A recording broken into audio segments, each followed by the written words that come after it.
Hey guys, this is Marcus. How we doing today? So today we're going to be building a gaming PC. Now the parts I have here are basically, when I decided to start building gaming PCs, I decided to build my own, of course, and I've upgraded the parts throughout the way. But one of the things I decided early on was I was going to buy a test bench. And basically I bought a non-overclocking motherboard with a non-overclocking chip, which is the Intel G4900, which is 8th gen. So I needed to test my parts.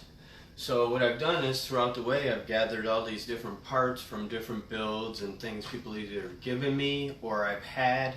So today we're going to, we picked up the Viper GX from Facebook Marketplace.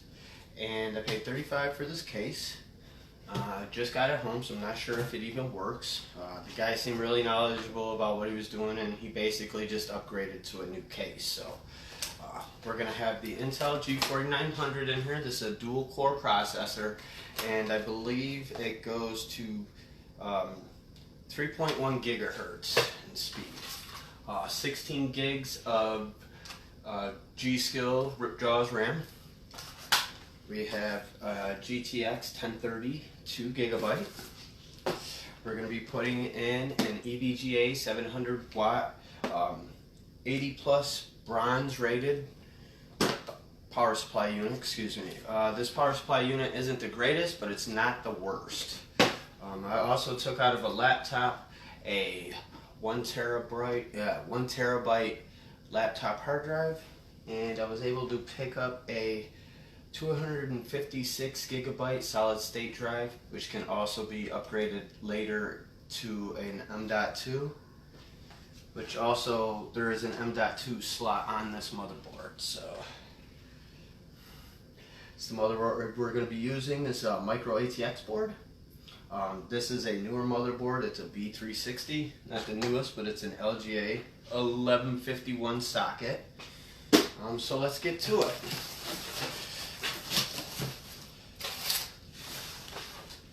Now I just picked this up. The guy did say everything worked in it. Very honest with it. And for $35, you can't really complain. But I was just tired of having my test bench not have a home of its own. So waited a long time. Put this in because all my components I usually like to test, and it's easier with the test bench. So, alright, go ahead and take a look at what we have. I'm just going to move some things out of the way here for now. I am going to show you how to put stuff into the case. I don't know how long this live video is going to go for, but let's find out what we can do. So, I've never seen this case before, but it looks great so far. Hardly any scratches on it. Very smooth, very clean, cut very clean. I know one of the options was this hidden away door for bay drives, but we're not going to use bay drives right now, and I don't want to break it, so we'll just leave that alone for now. But that's cool. I can put a 240 millimeter fan on top. And there is a side glass panel. So first thing I'm going to need to do is pick up a couple of tools. Step out of the way.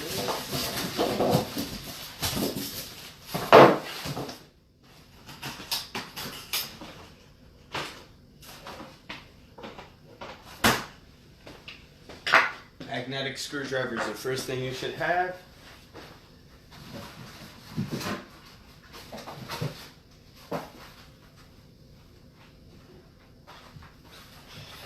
Small screwdriver set. Comes with a couple other tools, and I just need one more bag and we'll be good to go.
Okay, unfortunately I can't find my other bag.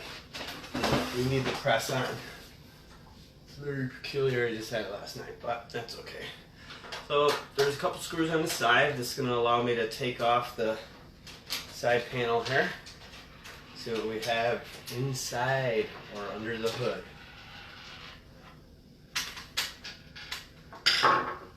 It's always good to have a container for your screws as well. We're going to go ahead and use this Yankees cup. Take the side off. Now this is plastic, but it is tinted. I like that. And it has a partial honeycomb design on it, which is very cool. Alright, let's go ahead and look inside and see what we have here. Okay. That looks like it is the hot swap, which it is. Hot swap, basically, you can install a drive and take it out quickly without having to fully install it, which makes sense for people who are transferring games or programs to one computer to another. Definitely, hence the word hot swap. Allows you to take out drives and put them in very fast. Alright, let's hook off the other side of this panel. Just going to put it to the side here, so you can kind of get a look of what we're working with here. Alright, so this gentleman was very, very good to this computer case, I can tell you that much. So these are where you're going to stick your hard drives. These are why I call them toolless cases, is because you don't need really a screwdriver to get to it. Even these, you don't have to use a screwdriver. They're turn knobs. There's a piece of plastic on there to allow you to grip it in that, but there is a little bit of dust in here. That's okay. Now this front panel should have a RGB, a green RGB fan. And on the side here is where you're going to hide most of your cables. That's the thing with custom cases, is you're able to make your case look prettier because your cable management is easier than pre-built or OEMs, original equipment manufacturers. So, that being said, I'm assuming these are for bigger drives. Up here is where you're able to put that 240 millimeter fan. And on the bottom here you can see that there is kind of like a screen, I guess, but it's a filter to allow dust not to be collected inside, but allow your power supply unit to blow cold air out. So, now these parts I showed you in the boxes, some of them I do already have out. So here's our 700 watt power supply unit. And he was gracious enough to give me some extra screws. The battery screws being one of them, it appears to be. We also have a couple smaller screws, and we have an extra screw for the case panels. But I have screws as well, so I'm going to grab those.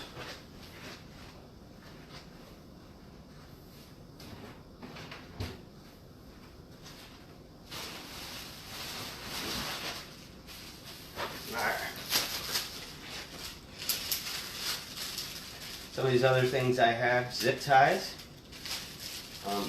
I was looking for my static electricity strap, but I just didn't find it with my bag. I'm sure I'll find it after the broadcast here. But one of the things I do have in this bag are fan screws, and I also have battery screws. So the first thing that most people do is they'll put components together on the motherboard itself. So I'm going to attempt to show you that without having to really get into anything major. So take these off so you can kind of see. It's pretty nice RAM, but this RAM's not actually staying in this build. I have 8 gigs of RAM Patriot Viper. That's why this build is going to be called the Viper build, due to the case and the RAM. These cheap stock Intel coolers, I say cheap only because they're inexpensive, but they're really nice to use because you don't have to screw anything. These knobs just turn, and this allows this heatsink to come up, if I did it right, of course.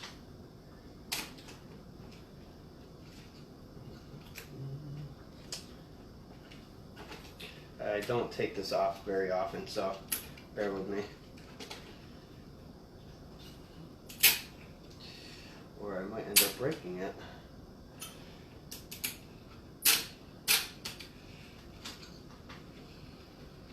Let's see. Oh, there we go. Okay. They just popped up.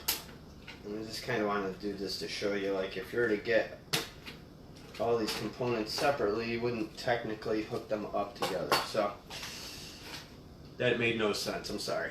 You wouldn't have them all together. So first thing you would do is you would take your processor chip out of the box, and I will demonstrate for you without getting thermal paste on me. There is a little arrow at the corner. You need to match that arrow with the arrow on the motherboard. You can also match the design because all 1151 sockets will fit all 1151 socket CPUs, kind of like all Phillips head screws will work with a Phillips head screwdriver, but the difference is they're not all the same size. So you go ahead and you would take this lever and pull it back just so this whole case comes off, holding the processor. Put the processor in, and you close it by just bringing the arm back down, and it locks in like that. Then you would add thermal paste, which allows your components to stay cool. And then this was hooked up all underneath here. It does look prettier. Then you want to line up your air cooler, or if you're using a water block, which won't be in this video, and then push down. I would do it normally counterclockwise, but I'm not paying attention. I'm trying to go too fast, and then it's locked in.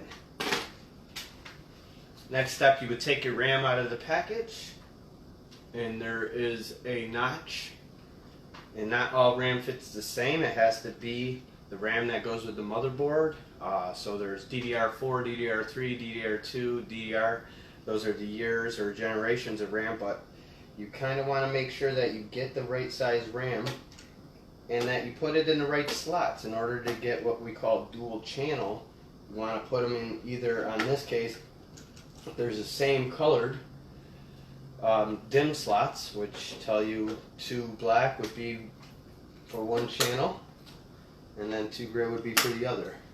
Now when installing these, you want to make sure you line up and don't push down right away. You don't want to break the DIMM, and then on each side kind of hear that click and they lock in.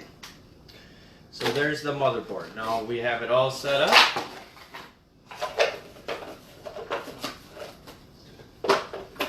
An extra option you can go with is taking the graphics card out. Now this is a small form factor, well, not really a small form factor, but this is a graphics card you don't need an external power for, and which is another thing you need to think about if you're going to be buying a like 1060 here or a 1080. You will need a power supply that allows for that to go and be plugged in, or you won't be able to use the graphics card. This one plugs right into the motherboard, so we won't have to really worry about that, even though the power supply we have would allow that. So there is some future proofing here. Just going to move these wires out of the way so I can put my motherboard in, and the first thing you want to do is remember the I/O shield. If you don't know what that is, we're going to show you right now. This is an I/O shield, input-output shield. That's usually on the back of the computer. Sometimes it's labeled, but you'll want to put this on before you put the motherboard in, or you'll get it all together and realize you forgot and have to take everything out. Okay, it goes in one way. These prongs, you want to make sure they're not inside any of your ports after you will fry those ports out, or your motherboard. Goes into the back of the case, and normally you'll hear a pop. When it's in, you just kind of want to be a little gentle with these. And the other thing that I should have paid attention to, which I'm not telling you, make sure you line up the I/O shield the correct way when you put it in, because you may put the shield in backwards, and then you'll have to take it back out. And they're thin metal, so there's that. Okay, that's all secure. I'll show you that. I don't know how this video looks. I'm just kind of winging it as an amateur right now. Next step you want to do is ensure that you have standoffs. Standoffs allow for your computer not to touch the metal and fry out. I have these makeshift standoffs on this so it wouldn't touch the cardboard, not that it's needed, but I'm going to take those off right now. And I'm sure there's people saying, oh, he shouldn't be touching the motherboard with his fingers, and a bunch of other tips for me, and I appreciate that, but I'm not too worried about it. And if I fry it out, that's okay.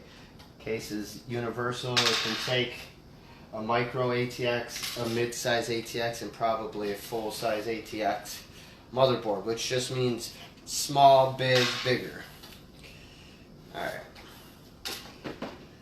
so I'm going to go ahead and do a dry run to ensure I have all my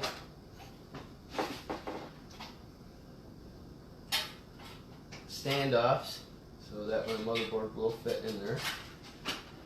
And it does kind of appear to be that all of them are there. Just give me a second to double check and make sure.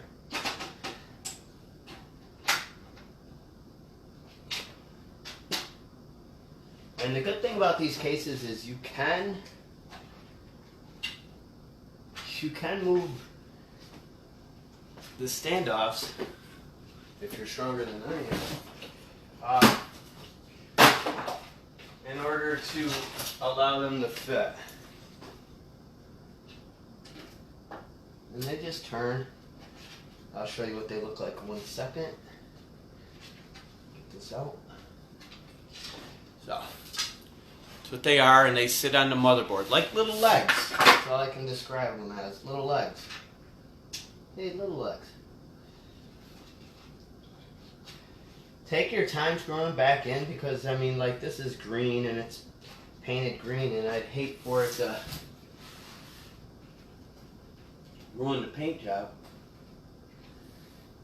Make sure they're screwed in all the way. They're difficult, but I mean, you want them to stay in the case, so you want them secure.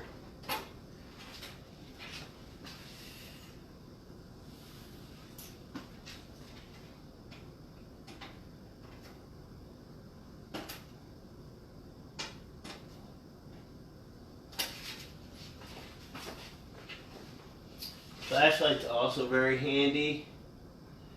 Ensure that they're going in the correct way. You don't want to over screw it.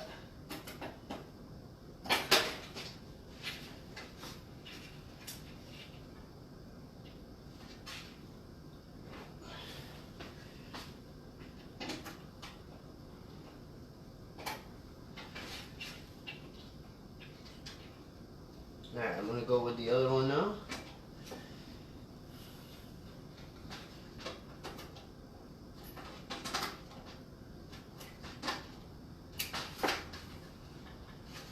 This is a tedious part of it, but all the prep work you can do now will save you on later hassle trips. You get all through thinking it's easy street and you realize you screwed something up. Like the other day when I didn't plug in the power to the graphics card to that gaming build.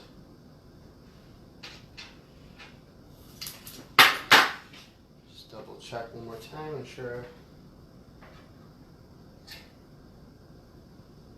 Alright. I'm going to put this last stand up in. Now we're going to be able to screw the motherboard in. And you'll be able to see that in there.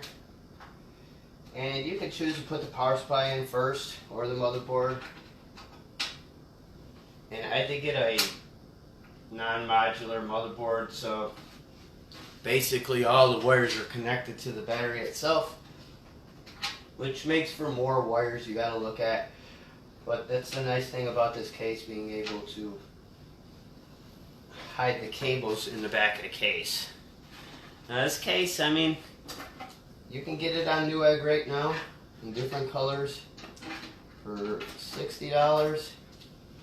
And I believe it's $5 shipping and handling.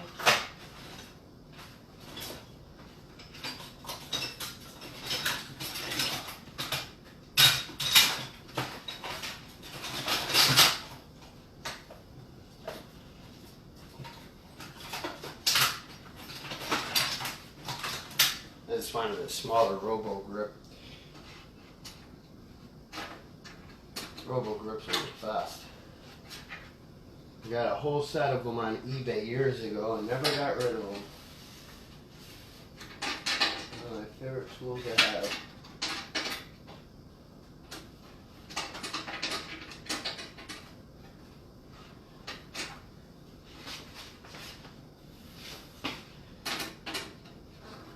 Now, if this were a regular video, I would have fast forwarded through all this part because it is very tedious, and unfortunately with live you can't. Everything else should go a lot faster though.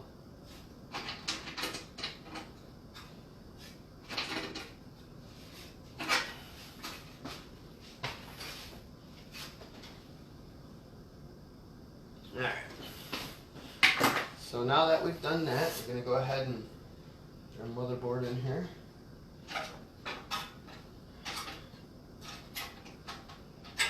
And again, make sure that those little metal prongs don't go inside of your ports. So don't just jam it in there. Kind of take your time, make sure.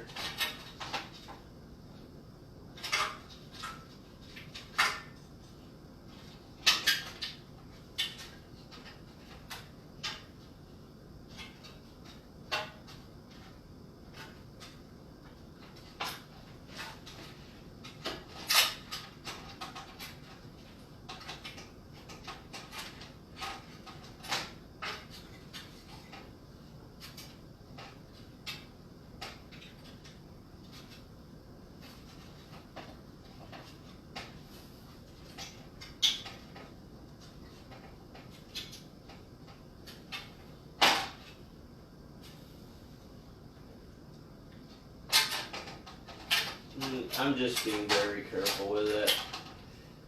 You go ahead and do what you gotta do to get it in. Nobody will judge you. Alright. I just fear that one of those parts, and it's just horrible because once I screw this motherboard down, I really don't want to have to go through and undo everything. So. Alright, next step you're going to do is screw the motherboard in. Now he did give us screws, and it's so funny, these tiny little screws are what hold this motherboard. Yeah, it's just a little piece of board, but the older ones, they use bigger screws. I don't know if it's more efficient now or if it's just cost effective. It's a little bit of both. Go ahead and line the screw holes up with the standoff. I will forewarn you that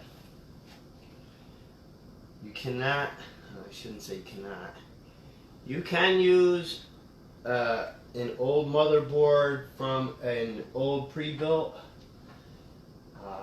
but sometimes the OEMs will have different safety measures, so you can't do that, and it's hard to get the I/O shield out of those pre-builts.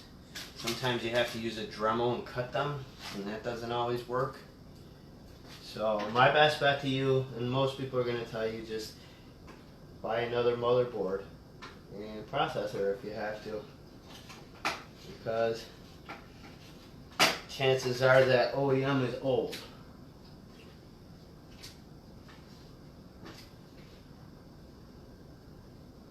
Okay.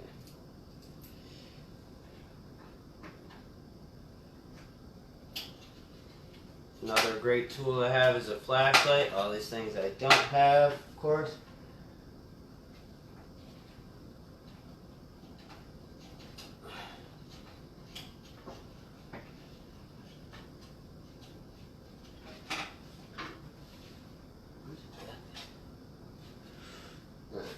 I think we got one more. Let me see.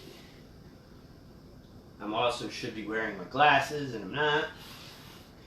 So you got the half-blind guy trying to work on a computer he can't even see into. We'll get it. That's fine. Alright, last screw. I'll show you what that looks like. Now this is what I mean by small, big, or bigger. Now mine's a micro ATX motherboard. Look how tiny that little thing is.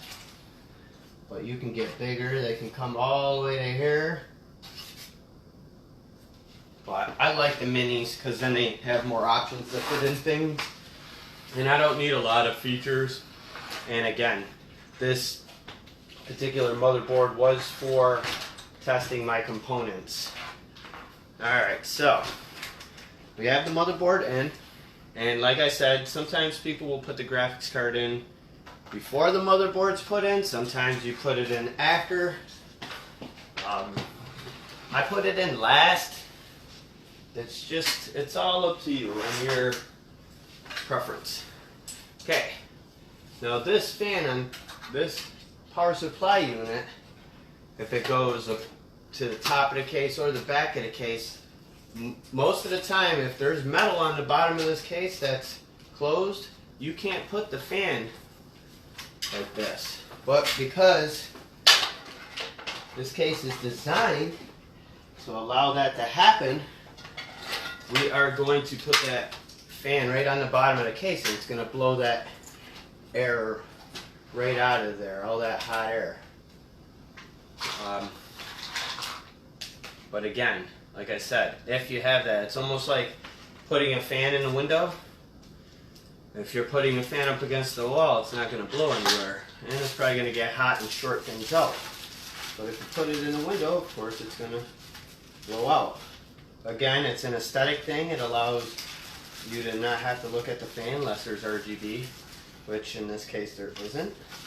Right now I'm grabbing 4 screws to secure the power supply unit, and not all screws are built the same. I want the best ones. Some of them you need a flathead screwdriver for, which is a pain in the butt. So, got my 4 screws. Go ahead, get your magnetic screwdriver. And the myth about magnetic screwdrivers is that it'll screw your components up. It actually won't. I tell people all the time, actually a screw inside of your case underneath your motherboard would short it out quicker than a magnetic screwdriver. So you don't have to worry about that. I would use a magnetic screwdriver. It will make your life easier. And the amount of static electricity you would need, they've tested it. They've put people on a rug, and they've done the moonwalk and touch components and didn't fry them out. So don't worry about that. And if it happens, let me know, and I will apologize, and if I can replace your component, I will, because I told you it wouldn't. Don't go testing the theory. You could also get seriously injured.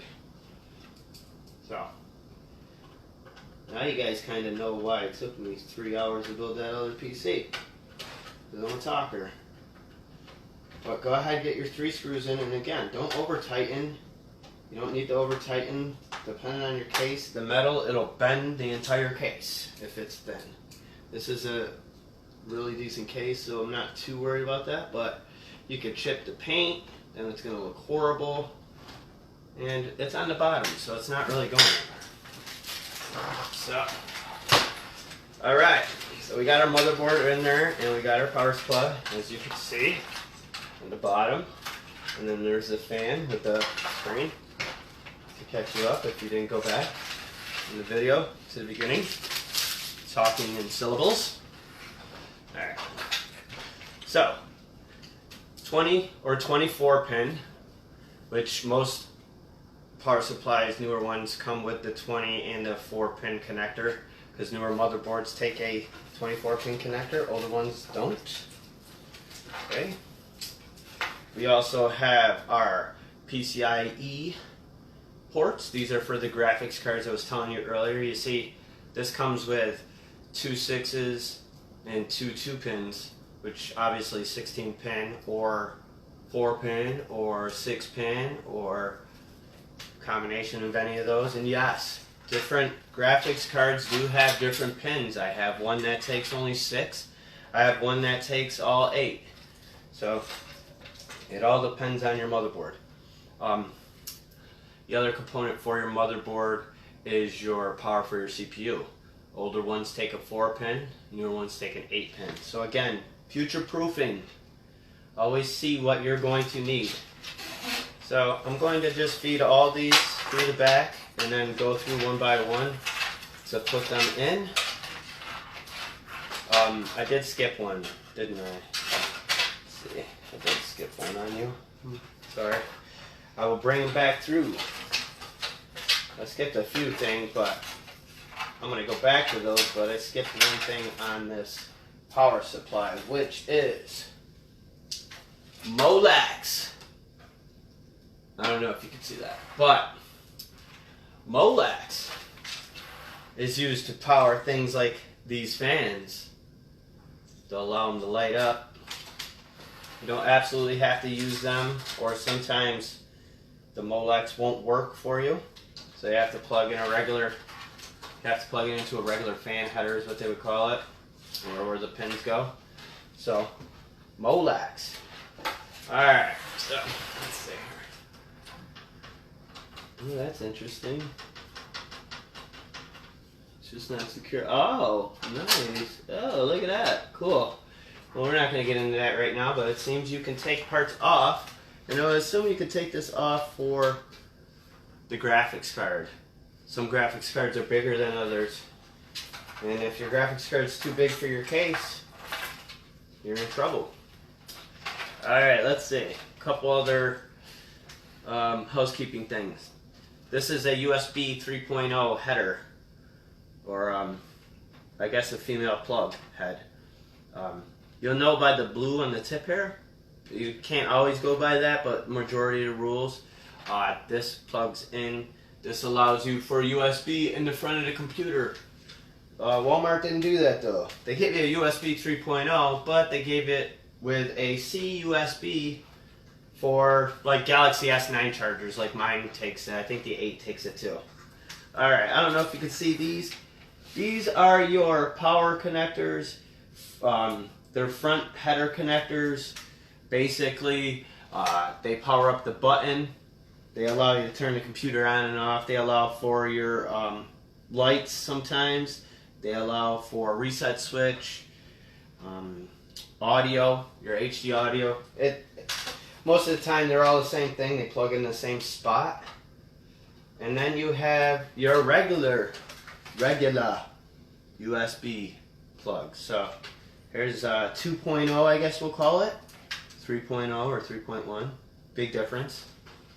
Alright, so we're going to use those.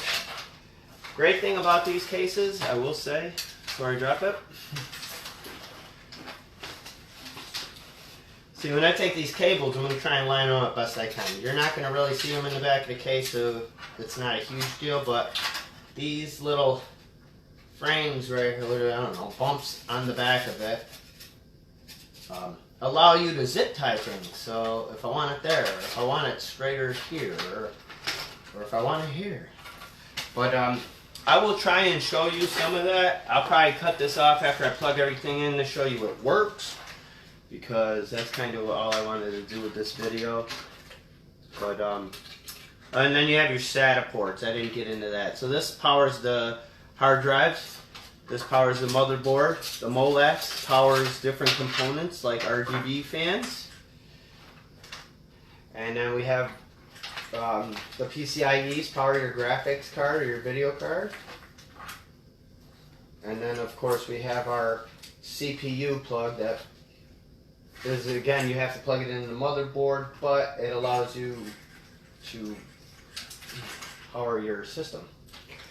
Without those two, you can't really power your system. Without these two right here, you won't even be able to fire it up. The rest of them you absolutely do need, and you don't need. What I mean is, you do need them if you're going to power anything else, but you don't need them to turn the computer on. Sometimes when I'm doing diagnostic work and things like that, I'll have to unplug everything in order to figure out if it's a component. So like if it's the memory that's causing the computer to act funny, or if it's the front header, one of the case cables. There's names for them, I'm just drawing a blank. Stage fright, maybe. So kind of make sure they only go in one way, kind of make sure they secure in there. You don't have to put the fear of God into your motherboard, but I mean, you want it secure so it doesn't come out and it fully functions. Sometimes you don't plug something in all the way, it doesn't power up all the way. So you want to make sure. I know, again, last crack on Walmart with their $2,000 computers, they had a great setup, but most of the graphics cards did not have their cords plugged in all the way. So if somebody didn't know what they were doing, like myself, you would have wondered why you weren't getting anything on your monitor. It'd be because you didn't have the power to the graphics card, which is, again, what I did the other day with that gaming PC. Could not figure out why it wouldn't come onto the monitor. So other YouTubers and things like that, they have a way better setup so you can see everything, but I'm not that good, so you're just going to have to bear with me. I'll plug this other one in.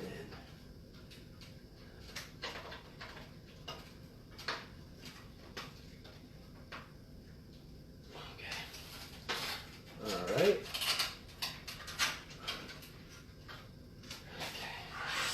So, we got your two plugs in there, plugged in for the motherboard, and then I will find where the other pieces need to go. So, this is the great part about these cases and allowing things to be hidden in the back, because this allows me to hide things, and it looks prettier when you're looking at it. Nobody really thinks about the back. Alright, so I just plugged in the USB 3.0 header, and I'll show you what the back looks like as soon as I'm finished. Alright, let's see here. Now every motherboard has a different configuration for these pins. So the way I do it may be different than the way you need to do it. Keep that in mind.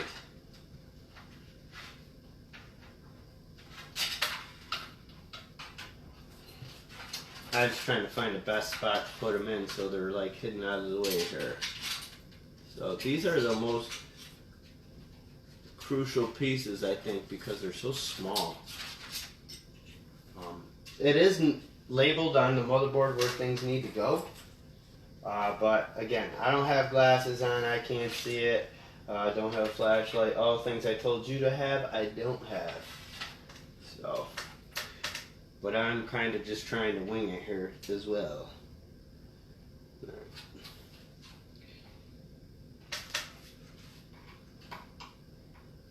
I'm gonna go back, watch this video. Can't wait to see all the different faces I made.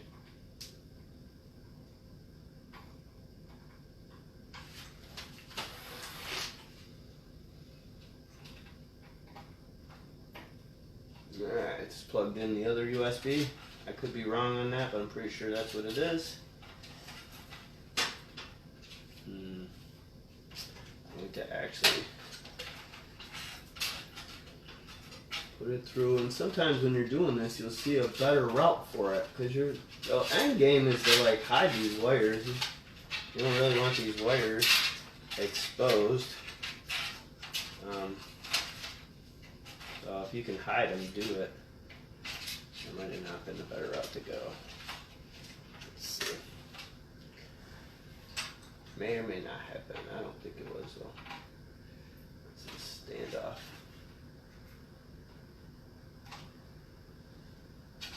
Let's see. Yeah, maybe. Alright, now these little things. Alright, I definitely will need a flashlight for this. I'm not even going to attempt it. So, may have to enable this a little bit.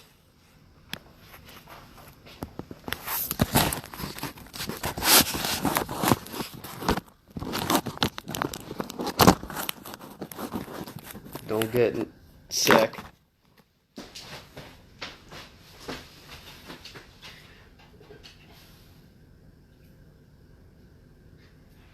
These little wires are labeled as well. The only problem is you just gotta be careful because they're very small pins. And you don't want to snap anything. So there's no particular order they need to go in. You gotta make sure you line them up. One's plus, one's minus. Don't mess that up. You won't screw up your motherboard, but it just won't fire up. So that's one thing to keep in mind. And again, they're very small. Sometimes motherboards will come with an extra piece where you can plug all these little wires into one big piece, kind of like the old desktops. But I don't use them. I broke one of them, I think, the last time I had one, because they just don't fit right in the way you want them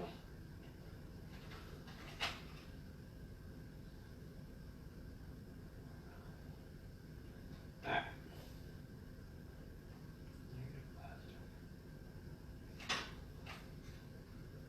Negative, positive. Okay. Negative.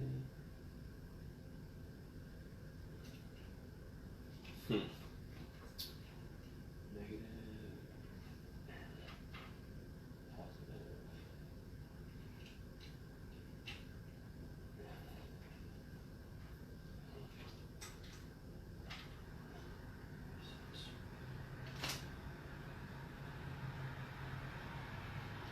Reset.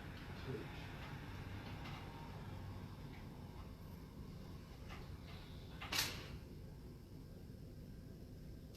And the front panel connector, which should be this.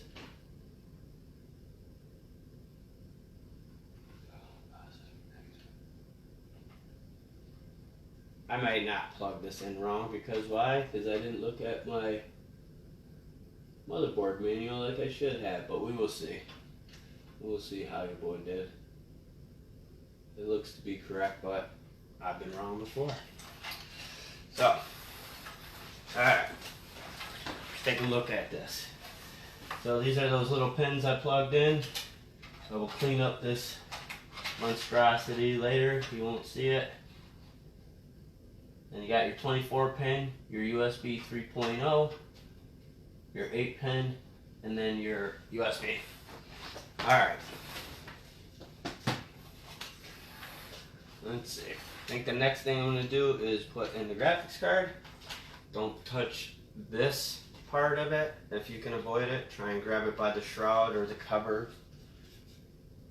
And then they line in normally with a PCIe ×16 slot. And all that's mumbo jumbo. Just look for matching parts, like electronic Legos. If you've played with Legos, you could probably build a computer, and if you get stuck, call me or text me and I'll walk you through it.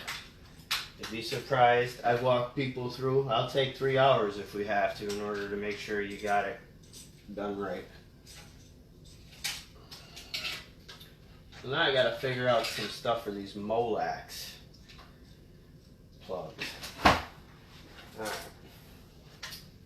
Next step I think I will do is maybe we'll try and fire it up. Let's see if it works. Let's see if I'm right with what I said today.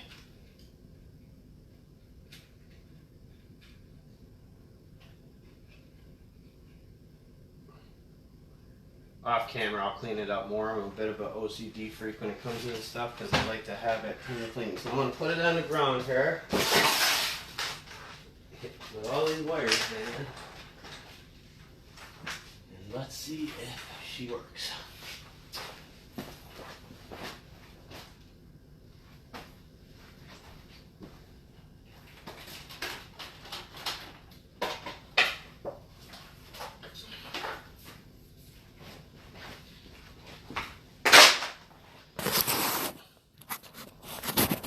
Get it right on the screen here so you can see. Alright.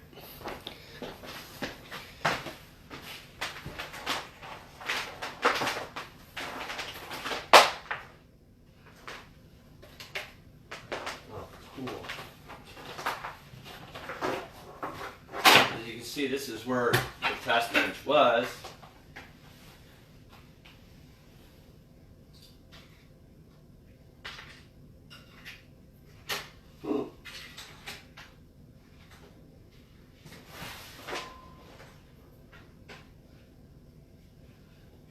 I should have probably told you to throw a screw in to keep your graphics card afloat.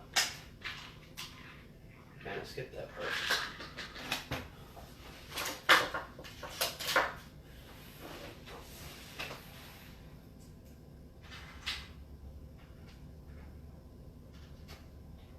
Sometimes you get a sag in your graphics card. There are ways to fix that. This shouldn't get a sag because it's such a small.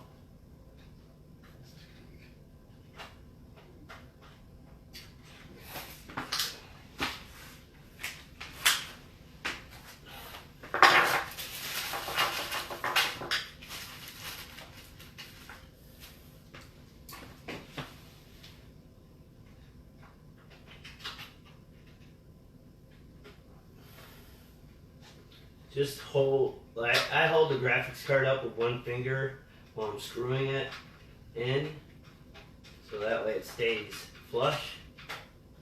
And then when I tighten it, it won't pop out like it did on me.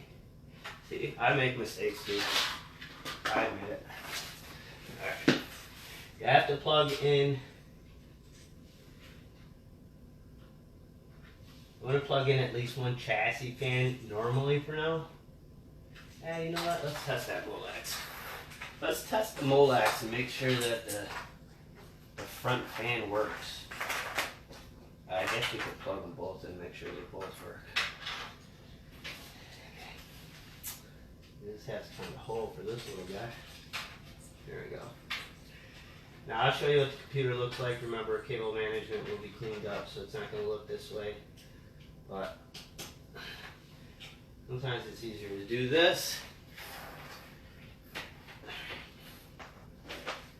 Keyboard at least for a mouse.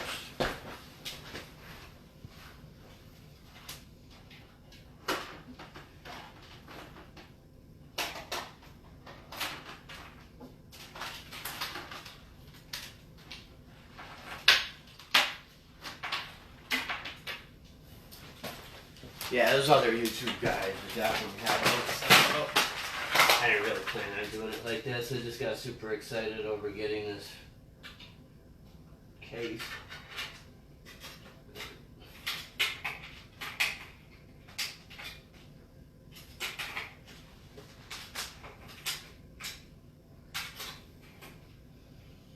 Put those in. Always plug your power supply cord into the wall before you plug it in your computer.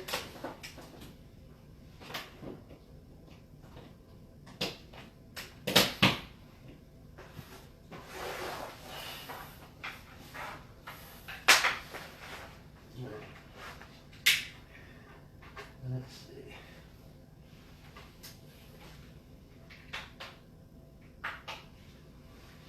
Success! Maybe. Oh, we're good. It should pop on the screen in 1 sec. Haha! Ta-da! Cool. So now we know that our case works, and I'll bring you over here to see. That